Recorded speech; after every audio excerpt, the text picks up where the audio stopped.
During our shared podcast live stream, I found out my wife was secretly messaging fans behind my back. When I read the messages out loud on air, she laughed and said, "At least now I'm the star." I ended the stream, took over the show solo, and watched my subscriber count double without her. Hey everyone. I don't really post stuff like this, but I guess this is part of how I deal with it now. My name is Drew, I'm 37, and until about 3 months ago, I ran a podcast with my wife Tessa. It was supposed to be our thing. We called it Real Talk and Roast. It started small, just us messing around with a mic in our spare bedroom during lockdown, but it grew. We got listeners. Patreon support. Sponsors. People said they liked the chemistry between us. They liked the banter. Thing is, the chemistry was fake. At least on her side. Let me back up. Tessa and I had been married 6 years. We met in Spokane, moved to Boise, got married, settled down. She always had a big personality, sharp tongue, loved being the center of attention. I liked that about her at first.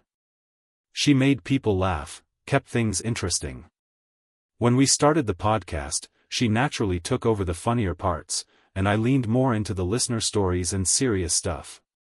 It worked, for a while. Then something changed. She started dressing way more polished, even for audio recordings. She got obsessed with the live chats and Instagram comments. We'd finish an episode, and instead of reviewing how it went, she'd be checking who messaged her. I figured it was just part of building an audience. I mean, people follow creators for the personality, right? But it started to get weird.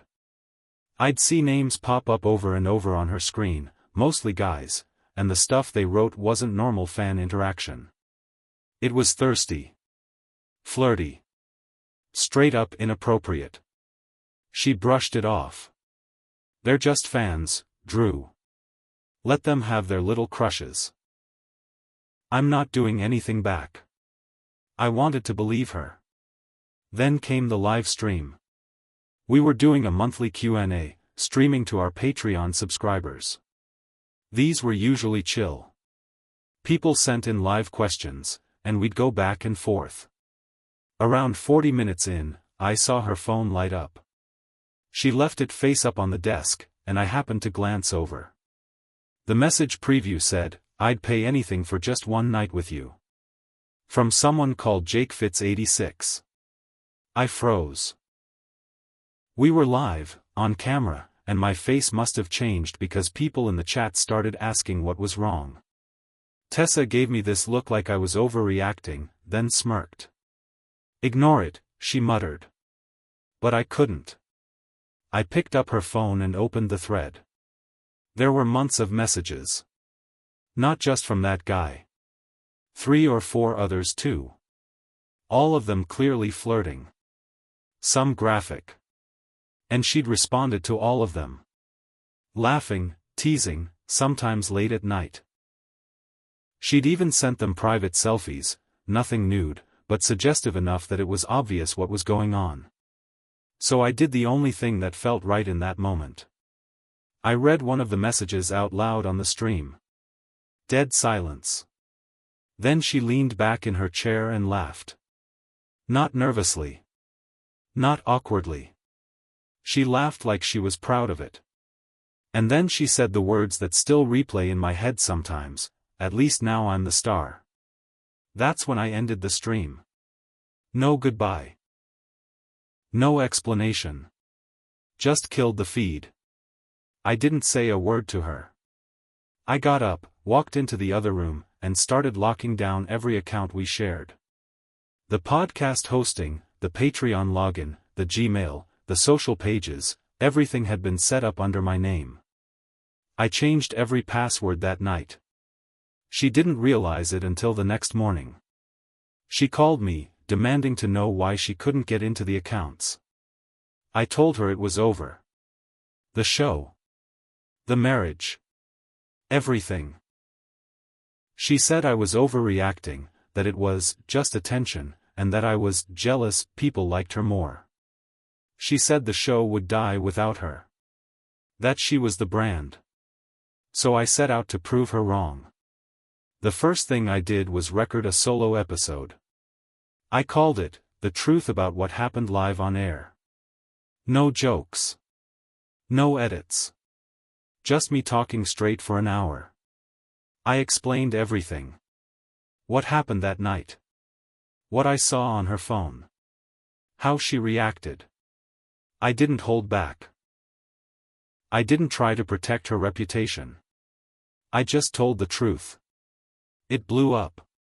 I mean really blew up. People shared it everywhere. We got new listeners who hadn't even heard of the show before. Patreon doubled in a week. Then tripled. Sponsors reached out. Even a local station asked if I'd consider syndicating it as a radio hour. Tessa tried launching her own version of the podcast a few weeks later. She called it something like, The Realist Talk. It lasted one episode. The comments were brutal. People dragged her. Some of her own followers called her out. She took it down the next day. Meanwhile, I rebranded the show. New name, new art, new direction, The Real One, Solo Stories with Drew. Now, I talk about everything, bad relationships, betrayal, emotional affairs, recovery. Listeners send in their own stories. I read them, comment on them, even get guests sometimes. It's doing better than anything we ever did together. Tessa tried to come back. She sent a long email a month later saying she missed our connection and wanted to rebuild the brand. Said we could do a healing episode together. I never answered. About a month after I ignored Tessa's email, things started getting messy again, but this time it wasn't just online. She showed up at my apartment. Unannounced. I was editing a new episode when I heard the knock. It wasn't a soft knock. It was a bang, like someone was trying to break the door down. I looked through the peephole. It was her. I didn't open it right away. I just stood there, watching her stare at the door like she could see me through it. She looked different. No makeup, hair tied back, hoodie, sweatpants. She looked pissed. Drew, open the door, she yelled. We need to talk. I cracked it, just a little. We already talked. Remember? The part where you flirted with your little fan club while we were still married? She pushed the door open wider with her hand and stepped in before I could stop her. You stole everything from me, she said. I laughed out loud. You're kidding, right? You were the one who ruined it. She stood in the middle of the room like she still owned it. You think this podcast is going to keep blowing up forever? People are going to get bored of your pity party. They liked us, not you. I said nothing. Just pointed to the door. She didn't move. Instead, she sat down on the couch. That's when she pulled out her phone and started scrolling. I've got a lawyer now, she said. And I'm filing for business ownership. You used our money to set everything up, so half of it's mine. I want 50% of the show's revenue, plus back pay from Patreon. I just stared at her. You want to sue me over a podcast? I want what I earned, she said. I made that show what it was. I'm not walking away with nothing. You're the reason people listen now, I told her. They wanted to know what kind of person could be that fake on camera and still sleep at night. She stood up and threw her phone on the couch. You think you're the good guy? You think just because I flirted with some fans that makes you some kind of victim hero? I didn't answer. There was nothing left to say. She stormed out. 2 days later, I got the legal paperwork. She was serious. I hired a lawyer the next day. Luckily, I'd kept good records. The business account, the tax filings, the original show registration, it was all under my name. Even the microphones and setup receipts had my signature on them. The Patreon? My email. The LLC? Filed by me. She didn't have a leg to stand on. But she wasn't backing down. Her lawyer sent multiple demands. They even tried to get my episode about the live stream taken down, saying it was defamatory. My lawyer shut that down fast. Everything I said was true, and we had the stream clip to prove it. Then she tried another angle. She started leaking her side of the story to Reddit and Twitter. Claimed I was emotionally controlling, that I manipulated the fanbase, that I had edited footage to make her look bad. I saw the posts. A few of them picked up steam. People started asking questions. I lost a few subscribers. Some people believed her. So I went live again.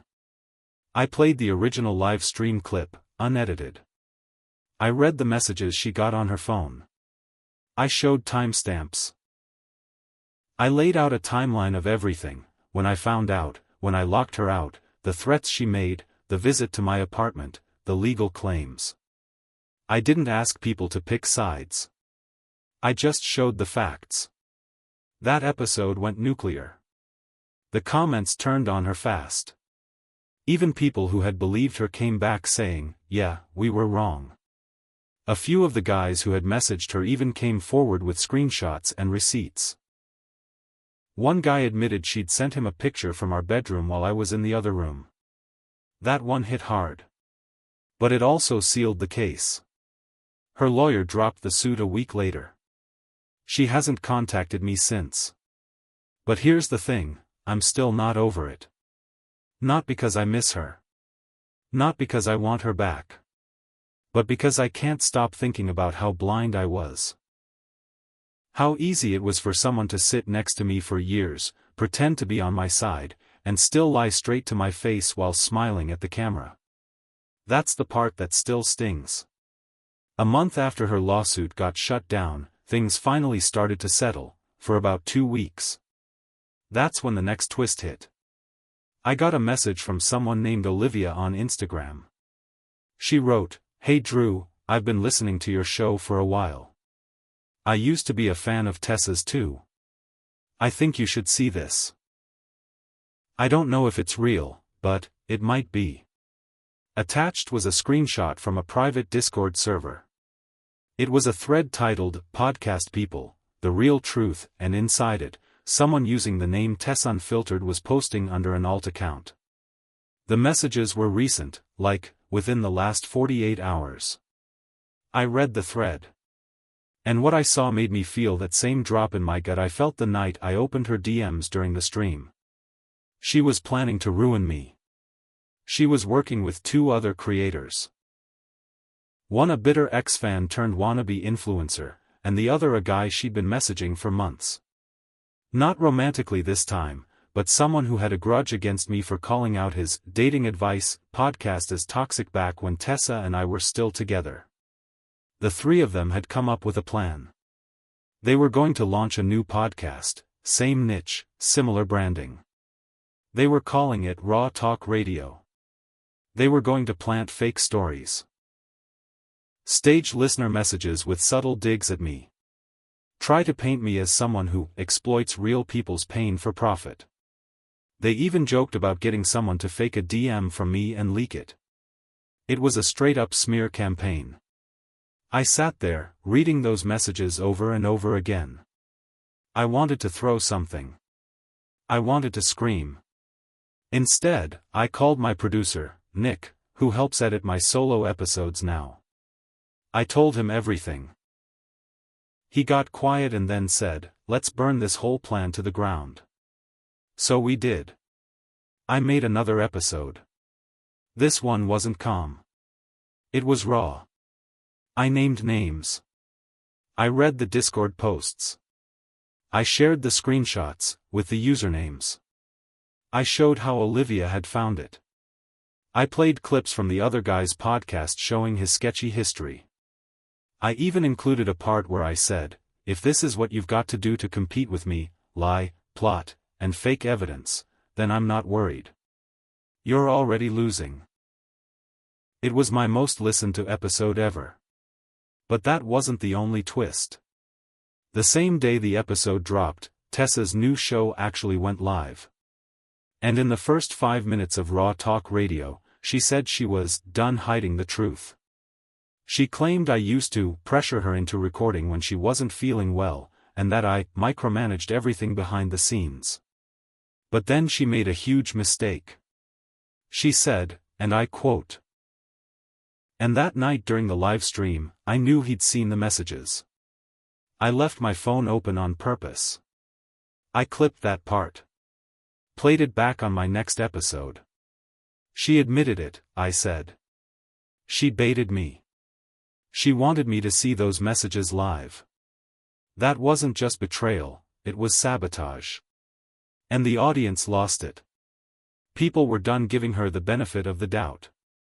Even some of her own followers called her out for bragging about setting me up. Then came the DMs. Again. But this time they were from people who'd worked with her before. Other creators. Editors. A former assistant.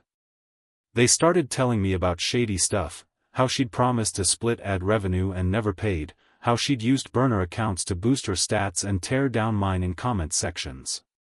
One person even said she offered to pay them to fake being a former fan of mine and post stories about me being a jerk in real life.